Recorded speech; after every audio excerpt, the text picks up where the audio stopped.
We are towards the latter end of the African Energy Week. Certainly a week of great interventions and great decisions being made.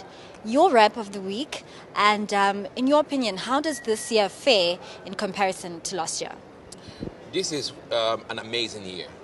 I mean, we've seen double the numbers from last year. We've seen double the numbers of deals that have been signed compared to last year. But also we've seen double the engagement of Africans and the international communities as we saw last year. You know what that means? People are paying attention to Africa. The world is listening to Africa. Africa's voice is getting out to the world. But also it means that Africa is ready for investment. Money is coming into the continent because not only are we seeing projects, but we're seeing bankable projects, and people are really going into shovel-ready projects, bankable projects. South Africa is more than ever even committed to upstream oil and gas exploration. You're seeing that with Nigeria, where a lot of deals that were stuck are being approved. You're seeing regulatory reforms in Angola and making it more to incentivize investment, making it more friendly.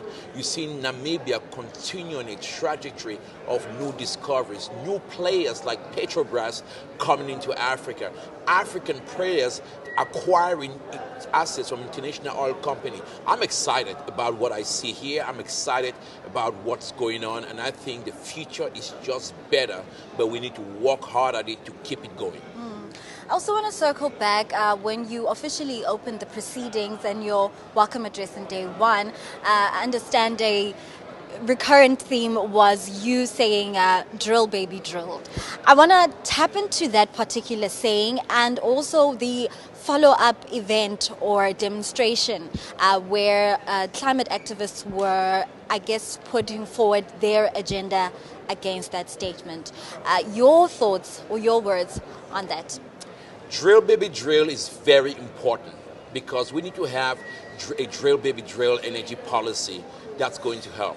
The climate activists calling for climate justice, they are right to call for climate justice. I want climate justice. Everybody wants climate justice. You know why?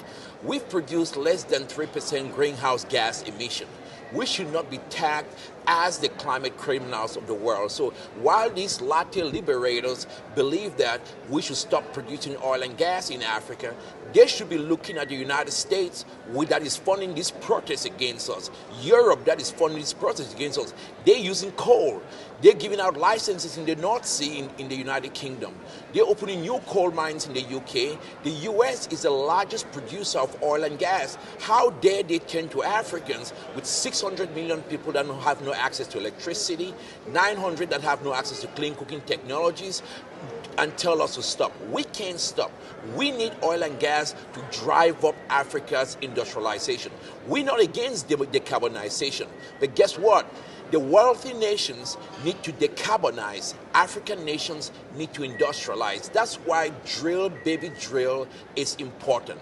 It has driven human flourishing. It has driven Western civilization. Africa has to industrialize. And if you're going to industrialize, you need to make energy cheaper. You need to make energy safer, secured, and produce it sustainably. So drilling is important. But we drill cleaner, better and more efficient wells as we can do today. I also just want to circle back to your tagline, making poverty, energy poverty history by 2030, which is a year that is not too far away from now. What is the progress in your opinion, and is that a goal that is attainable? Our energy poverty numbers are increasing, sadly so. We used to say about 600 million. I think right now we're somewhere around 700 million. By 2030, if there is inaction, we'll get to about 1.1 billion according to our counting. That is wrong. That is not good. Because if we get to 1.1 billion people without electricity, then we'll be seeing at least 1.5 billion without clean cooking in a continent that is going to be about 2 billion people. That is unacceptable. You cannot industrialize and develop without energy.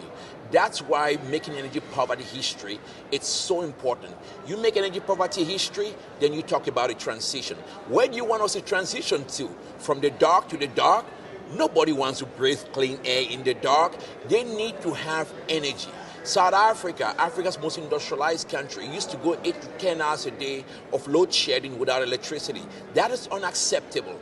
We need to produce every drop of hydrocarbons we can find to get Africa out of energy poverty.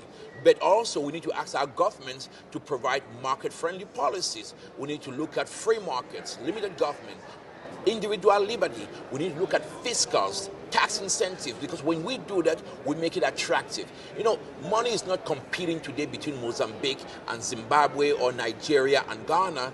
Money goes where it's welcome. So we're competing for capital with Guyana. We're competing for capital with Suriname and Saudi Arabia and Qatar. So we need to be attractive. We need to take care of our above ground risk issues in Africa to make us competitive so that money can come in and we can make energy poverty history.